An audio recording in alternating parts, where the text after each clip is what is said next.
Big 6 Lesson Conclusion by Rebecca Cheney.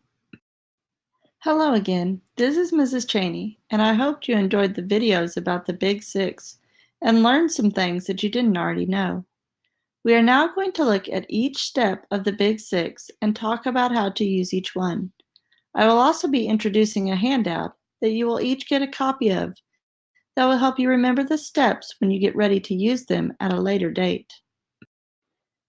This handout was created to help you remember the steps to the Big 6 when you are working on a research project, both now and in the future. Each step is listed on the handout with a reminder of what is important to make sure you do during that step. At the bottom of the handout are additional resources.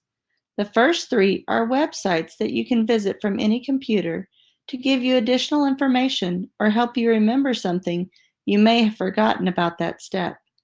The last two resources are YouTube videos that you can listen to or watch as refreshers as well.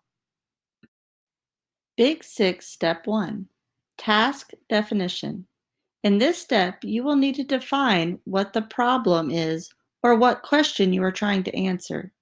You will also be deciding what information you will need in order to solve or answer your question.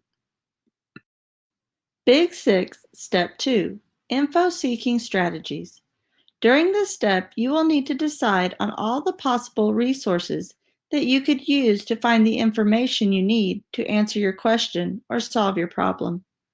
After you have thought of all the possible resources, you need to select the ones you believe will give you the best information and be the most reliable sources. Big 6 Step 3. Location and Access.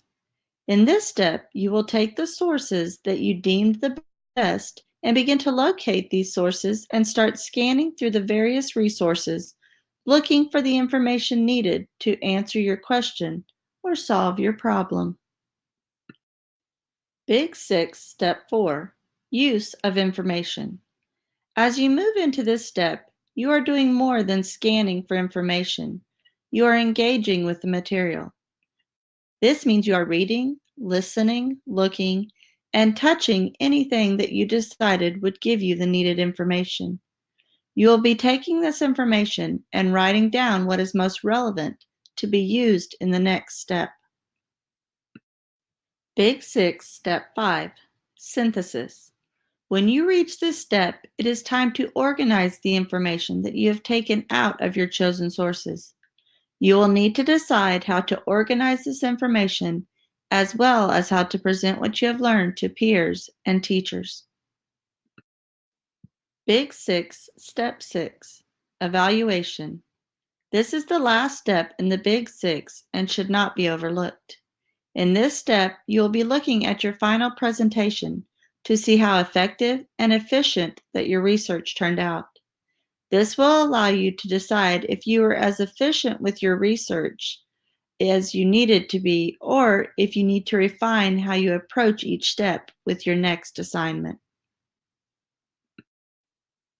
Big 6 is a model that can be used for any problem, question that needs to be answered by using research and multiple sources.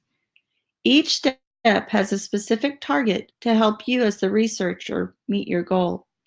I hope that this lesson has helped you become more familiar with Big 6 and that you'll be able to use it now and in the future.